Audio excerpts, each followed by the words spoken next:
Mobilidade Urbana. Apoio AMC. Proteger vidas, esse é o caminho. E patrocínio Assembleia Legislativa, a serviço da cidadania. Os modais de transporte sempre fizeram parte da nossa vida, mais do que imaginamos. Você já parou para pensar nisso? Então vamos juntos. Começa agora o programa Mobilidade Urbana.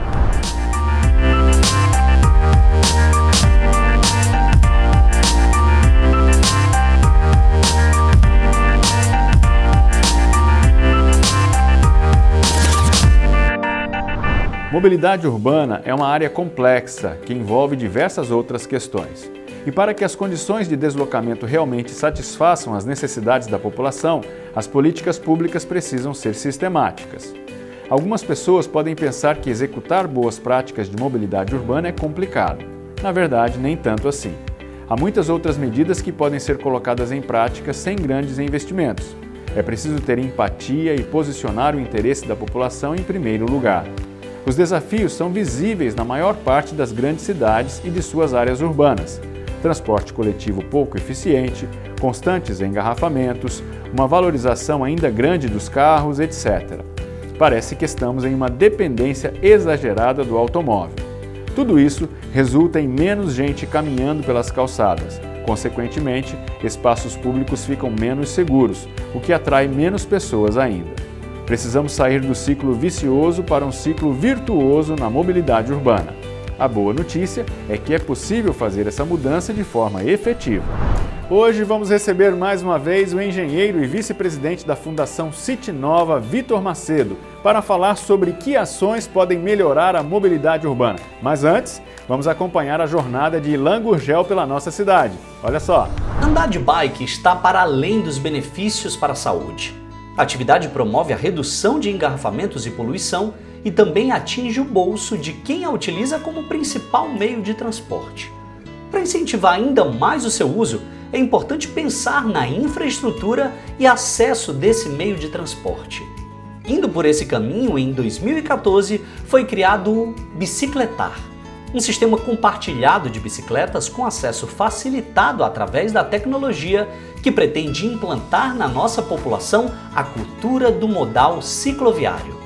O sistema bicicletar é composto por estações inteligentes conectadas a uma central de operações via wireless, alimentadas por energia solar e distribuída em pontos estratégicos da nossa cidade. Em todas essas estações, o usuário pode retirar uma bicicleta, utilizá-la em seu trajeto e depois devolvê-la, seja na mesma estação em que ele fez a retirada da bike ou então em qualquer outra estação espalhada pela nossa cidade.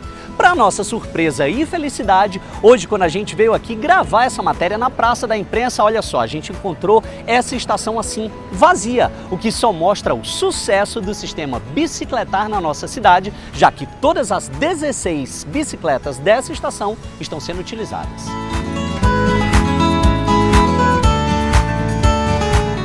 Professor Mário, explica pra gente o porquê da gente ter na nossa cidade, ou então, enfim, em qualquer outra cidade, um sistema como esse, como o bicicletar, é tão importante. Ele facilita você ter uma bicicleta à sua disposição sem que necessariamente você esteja com ela o dia todo, você trouxe da sua casa e tal. E eu acho isso bom porque você experimenta.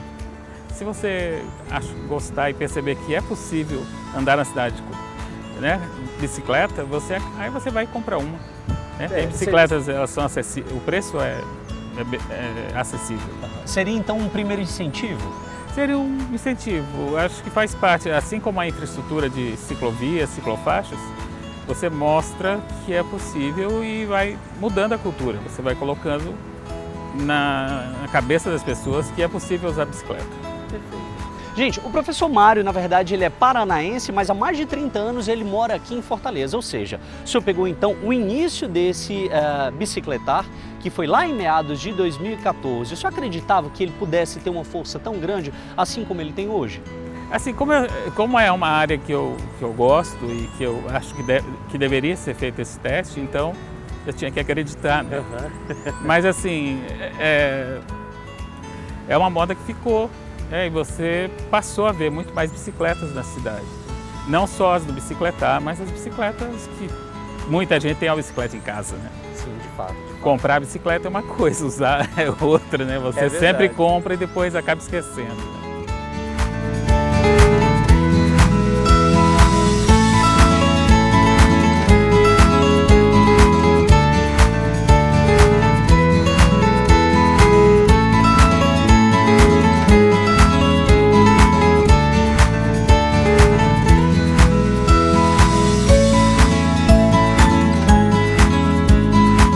A gente vai falar agora sobre andar de bicicleta, a gente vai falar sobre bicicletar. O cara tá em forma, o cara é um atleta, aliás.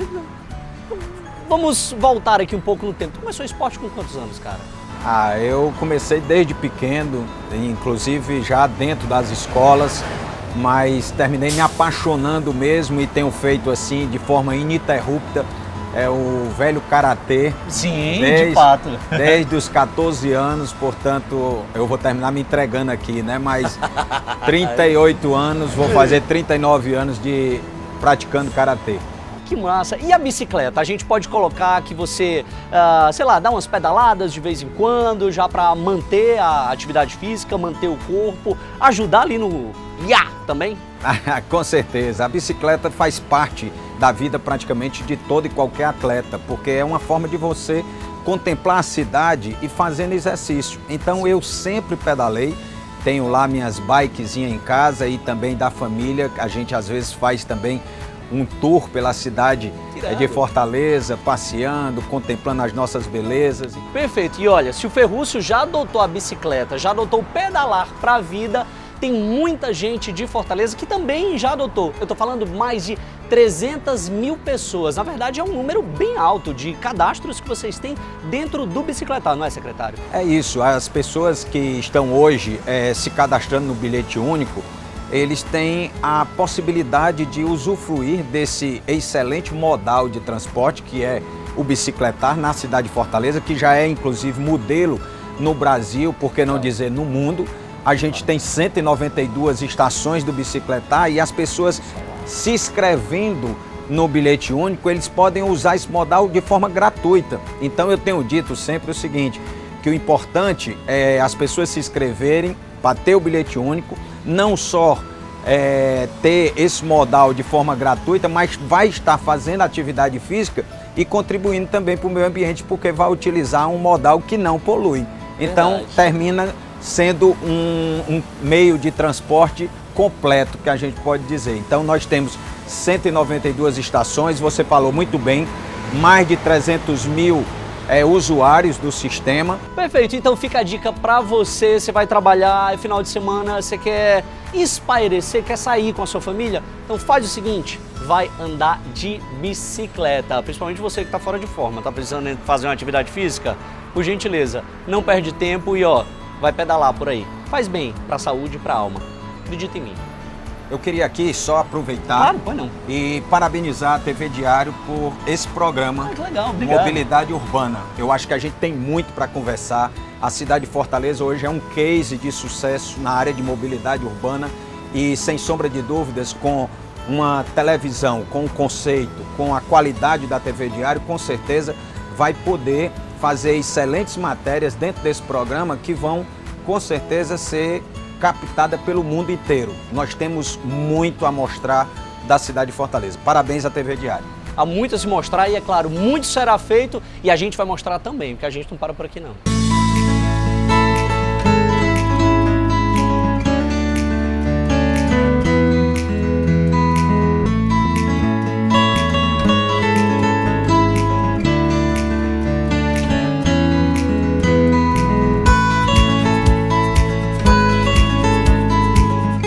O professor Mário mudaria nesse sistema? Ele acrescentaria alguma coisa? Ele tiraria alguma coisa? Qual é o seu toque pessoal que você daria? Eu sempre, que é uma coisa que vem sendo feita recentemente, eu sempre reclamei que ninguém se preocupava com calçadas, né? Você tem dificuldade para caminhar nas calçadas, porque tem irregularidades, tem veículo estacionado em cima da calçada, né? Estacionamentos irregulares, né? Até sinalizado, mas é irregular. Então, o que precisa...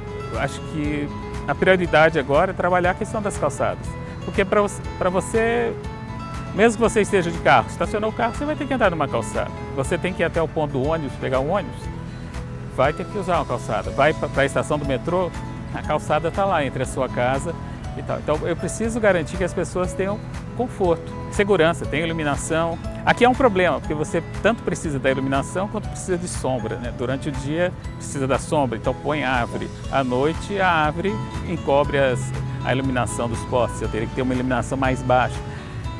Acho que a gente é brasileiro, a gente tem sempre um jeitinho para tudo, sempre tem aquela, até gambiarra mesmo que a gente pode fazer, ou seja, dá pra gente solucionar tudo e dá pra, em um futuro, ver pelo menos uma grande parte da nossa população andando de bicicleta. Isso, é uma questão de você apontar, pegar um rumo correto, né? Você não vai resolver o problema essa semana, nem esse mês, esse ano. Agora, se você apontar no rumo certo e seguir por ele, a chance de que dê certo é maior. Se dê essa chance e boas viagens! Vamos fazer agora uma parada bem rápida, mas no próximo bloco vamos conversar sobre ações necessárias para melhorar a mobilidade urbana. A gente volta já.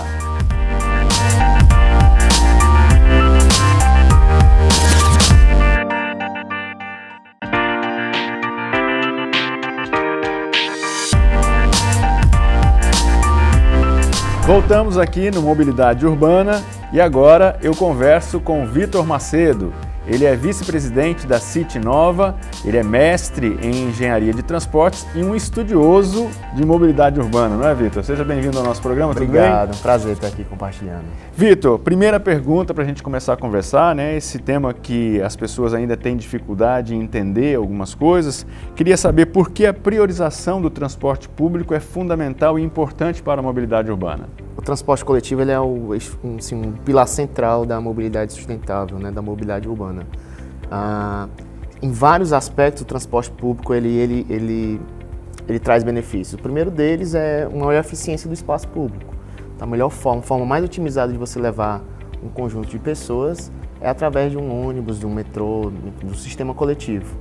Para dar algum número aqui, uma dimensão, se você quiser transportar, por exemplo, 50 pessoas, aquilo ali vai ter mais ou menos 40 carros, isso pega um espaço de quase uns 200 metros na cidade. Essas 50 pessoas cabem dentro de um ônibus que ocupa um espaço muito mais reduzido.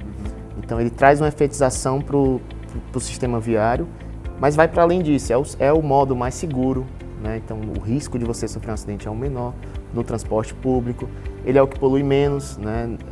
Se você pensar em larga escala na cidade. Então o transporte coletivo ele é o eixo indutor, né? É o principal se você quer otimizar a mobilidade urbana. Aí não esquecer que nós estamos falando de transporte através de ônibus, de VLT e outros modais também, né? Isso, o transporte coletivo ele envolve tudo isso, né? Desde o VLT, que é um veículo sobre trilhos, o metrô, que já é para mais capacidade, né? Quando a demanda é muito maior, os próprios ônibus, os BRTs, todas essas são estratégias de transporte público. E para viver um trânsito seguro, informação não pode faltar. Então vamos para o quadro Siga essa dica.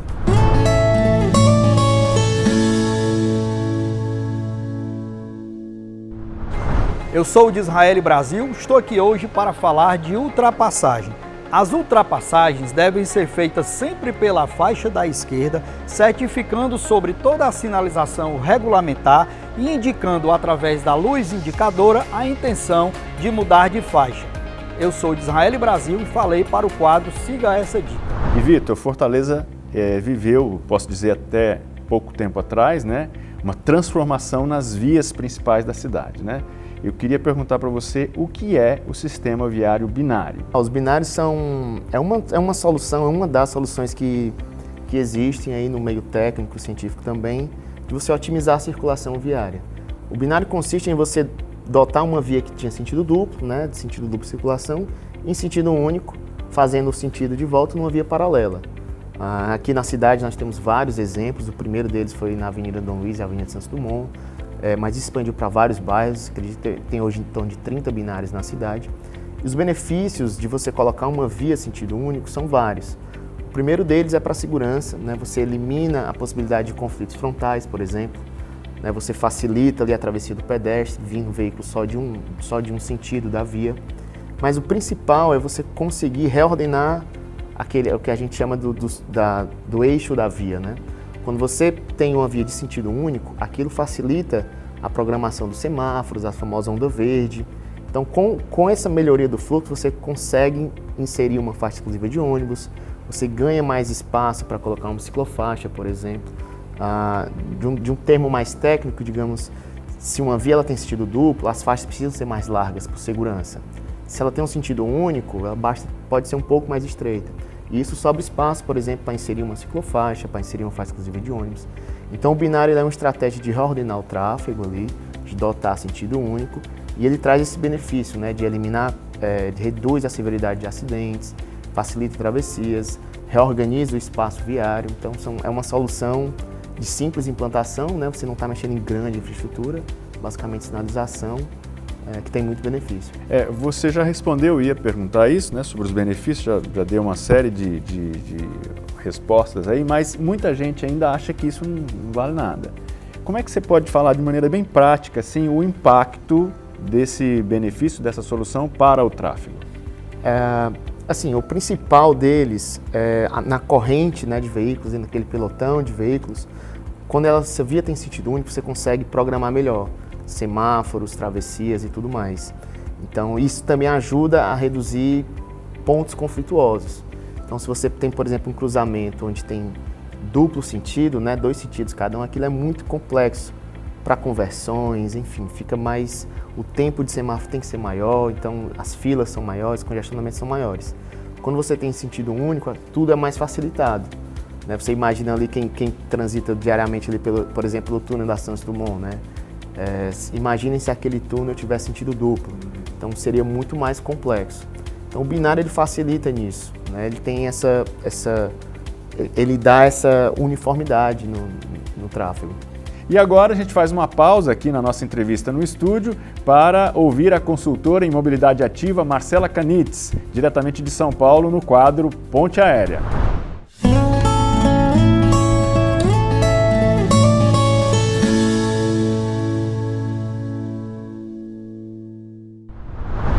Olá, meu nome é Marcela Canitz, eu sou arquiteta e sou especialista em mobilidade sustentável e urbanismo sustentável. Eu faço parte da equipe do Laboratório de Mobilidade Sustentável da UFRJ e também trabalho em projetos globais na empresa Nexial. E hoje eu vou falar um pouco sobre mobilidade e cidade. A vitalidade econômica é um conceito que não aborda somente o crescimento econômico, mas também a vitalidade de diversas funções urbanas, inclusive a qualidade de vida das pessoas que moram na cidade. Dessa forma, a acessibilidade e a mobilidade, a qualidade da mobilidade, ela pode impactar em geração de renda, empregos, no consumo de bens e de serviços, e na qualidade de vida das pessoas também, né? E a gente consegue perceber o impacto econômico do planejamento da mobilidade urbana no acesso a oportunidades de emprego, no acesso a bens e serviços, nos custos diretos e também custos indiretos de deslocamento das pessoas e dos bens também, né?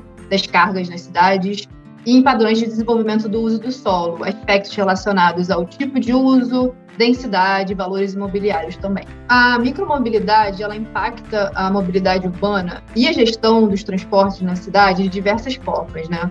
Com a entrada das empresas de micromobilidade, principalmente quando a gente fala de micromobilidade compartilhada pública, que foi justamente o setor que ganhou maior relevância nesses últimos 5 anos, mais ou menos, com a chegada de diversos sistemas compartilhados públicos, tendo um pico em 2018 e 2019, tanto no Brasil quanto no mundo também, o poder público começou a enfrentar uma série de desafios para entender como enquadrar nesses sistemas dentro da gestão do transporte público e até mesmo no desenho no espaço das cidades, para poder entender como que esses novos modos de deslocamento e essas estações, essas diferentes formas de operação da micromobilidade compartilhada, seja com estações, sejam dockless, que são os sistemas sem estação fixa, como encaixar e regulamentar esses sistemas dentro da cidade. E também teve um impacto, obviamente, para o deslocamento das pessoas, que têm agora novas possibilidades de se deslocarem dentro da cidade, que podem ser, inclusive, combinadas com o transporte público e servem não só para deslocamentos de A até B, mas muitas pessoas começaram a usar esses modos, a bicicleta, por exemplo, compartilhada, como formas de se deslocar para lazer, fazer passeios turísticos e até mesmo como forma de praticar exercícios físicos. Tem algumas soluções, por exemplo, que são interessantes. Por exemplo, tem um sistema de patinete nos Estados Unidos, se eu não me engano, em Chicago, que eles olharam para a forma que os trabalhadores se locomovem nas cidades. Então, eles tentaram entender onde eram os locais nas cidades onde tinha uma maior demanda de viagens de trabalhadores no horário de deslocamento casa-trabalho. E eles estabeleceram que tinha que ter um número mínimo de patinetes disponíveis, um percentual ali para aqueles trabalhadores se locomoverem. Isso é uma iniciativa bastante interessante de priorizar os trabalhadores dentro do sistema de compartilhamento. Tem outras medidas mais amplas que beneficiam tanto a micromobilidade compartilhada quanto a própria mobilidade sustentável, que são, por exemplo, o uso de pedágios urbanos em algumas áreas centrais. Cidades como Londres, Paris e Estocolmo, eles taxam veículos motorizados que acessam regiões centrais urbanas. E tem outras cidades também que criam distritos neutros, que são áreas urbanas também onde não entram transportes poluentes, né? Outra iniciativa, por exemplo, que está sendo implementada em Paris é o conceito de cidades de 15 minutos. Que eles pensam o planejamento territorial partindo do princípio de que todos os habitantes, as pessoas, possam acessar as diversas atividades urbanas, trabalho, serviços, lazer, num raio de 15 minutos de bicicleta ou a pé. E Vitor, sobre pedestres, né? Por que há uma necessidade de priorizar os pedestres e ciclistas na cidade? E quais as vantagens disso para o dia a dia na mobilidade urbana? Os pedestres e ciclistas, eles são tidos como modos ativos, né? São modos que não poluem, que ocupam menos espaço e eles são modos vulneráveis. Então, em qualquer colisão que exista, com qualquer tipo de veículo, é fácil perceber que o pedestre e o ciclista eles são os mais vulneráveis, eles estão mais suscetíveis a maiores gravidades. E nossa cidade ela tem muitos pedestres e ciclistas. Fortaleza é uma cidade que tem uma vocação muito forte para o modo ativo, né, para a caminhada, para o ciclismo. Quase um terço aí dos deslocamentos são feitos por pedestres, outros 6% são feitos por bicicleta. Então, se você somar aí, dá quase 40% de tudo que de todos os deslocamentos são feitos por caminhada e bicicleta. Então, é necessário, por esses modos serem mais vulneráveis, é necessário que eles tenham um investimento específico. Eles têm que ter um espaço mais seguro para transitarem, calçadas mais confortáveis, ciclovias, ciclofaixas. Quando você investe nesses modos, você está contribuindo para uma mobilidade mais sustentável.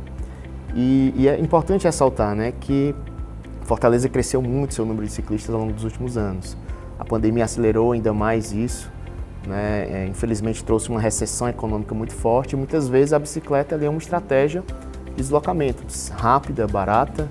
Então a cidade estar preparada para receber esses novos ciclistas ou ciclistas antigos, isso é fundamental. Só para dar um exemplo muito rápido, ali na Bezerra de Menezes, por exemplo, circulam diariamente cerca de 4.000 ciclistas. Então são 4.000 pessoas que podem estar ali, se não houvesse uma infraestrutura, uma ciclovia, estariam ali, né, em uma condição de risco muito alta.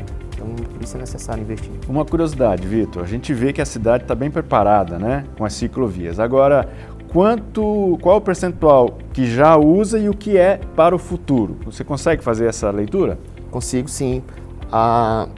De fato, Fortaleza deu um salto muito alto na infraestrutura de bicicletas, principalmente as ciclovias, né?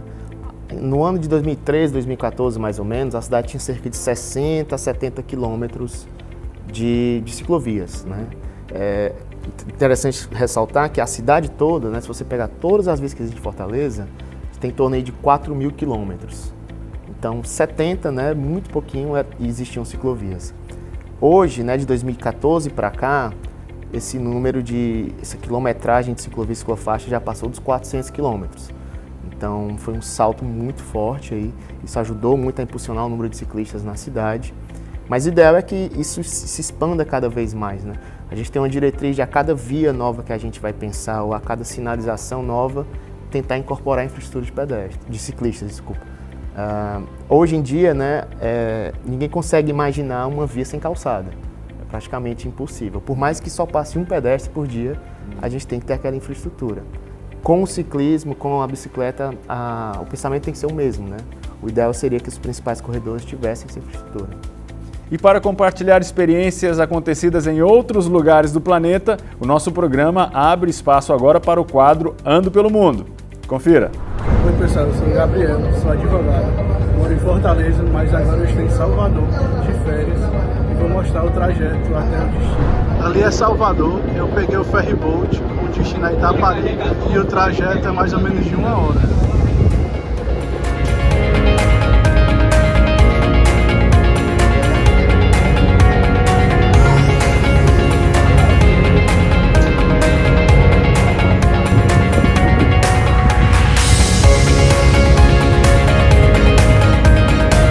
Desci do ferryboat e cheguei aqui na ilha de Itaparica, onde eu vou para um terminal rodoviário pegar outro meio de transporte.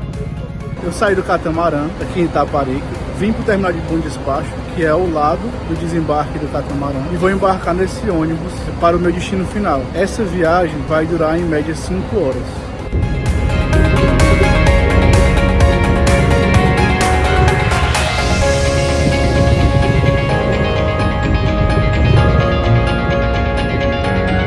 Depois de pegar avião, ferryboat e ônibus, cheguei ao meu destino final, que é Itacaré. Agora eu vou dar uma caminhada até a pousada. Aqui em Itacaré, as ruas principais têm esse bloco intertravado mais antigo e as ruas secundárias não tem calçamento, o que dificulta a locomoção na cidade. Falando sobre segurança agora, a gente sabe que o trânsito ele ocasiona muitos acidentes, né? A gente vê muitos acidentes de trânsito no dia a dia das cidades. A pandemia mostrou isso, porque reduziu a mobilidade, reduziu a movimentação, reduziram os acidentes também, né? Qual a importância de iniciativa? E qual a importância de iniciativas como o Maio Amarelo, por exemplo? Essa questão da segurança viária, Márcio, isso é central. Hoje a OMS ela vê acidente de trânsito como uma epidemia de saúde pública mesmo, né? No mundo, a cada 25 segundos morre uma pessoa no trânsito. E esses números são alarmantes, isso tem um custo muito alto para o sistema de saúde público. Em Fortaleza, há 8 anos atrás, a gente tinha quase 400 mortes por ano. Então era quase mais que uma pessoa morrendo por dia no trânsito, né? Você imagina, para cada morte dessa existiam ali cerca de 60 a 65 feridos graves, que estão aí utilizando o sistema de saúde e tudo mais. Então, isso vai para além da mobilidade, isso é saúde pública mesmo, isso impacta muito o orçamento público e tudo mais. Hoje, a gente, devido a essas ações, né, o Maio Amarelo é uma delas, esse número reduziu bastante. Nós conseguimos atingir a meta da ONU de reduzir 50% o número de mortes no trânsito. Em 2020, fechou com 188 mortes, ainda é um número muito elevado, mas se você comparar com os quase 400 que existiam há uns 8 anos atrás, a redução foi ampla. E aí a estratégia para isso, né, eu diria que tem 4 pilares principais. O primeiro é ter dados. É importante você conhecer, ter qualidade na informação para saber onde esses acidentes ocorrem, que horas, quem se acidenta, qual a idade. Então isso ajuda a gente a planejar melhor as ações. E o segundo pilar é justamente esse, são ações de comunicação. Maio Amarelo, campanhas educativas, isso tudo induz melhor a população a respeitar e tudo mais. E os últimos estratégia de desenho urbano, mudar a via, e fiscalização também é importante. Então esses 4 pilares ajudam a reduzir acidentes. Vitor, esse papo é muito gostoso, gostaria de ter mais tempo para conversar com você, mas eu vou esperar uma próxima oportunidade. Agradeço pela sua participação e muito sucesso aí na sua empreitada, que a cidade precisa disso todos os dias. Obrigado, Márcio, um prazer conversar aqui.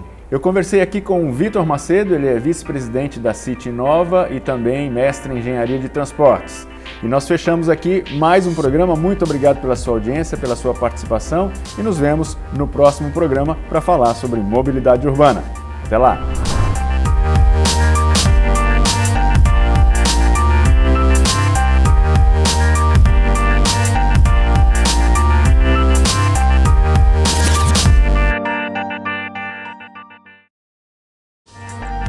Mobilidade Urbana. Patrocínio Assembleia Legislativa, a serviço da cidadania. E apoio AMC. Proteger vidas, esse é o caminho.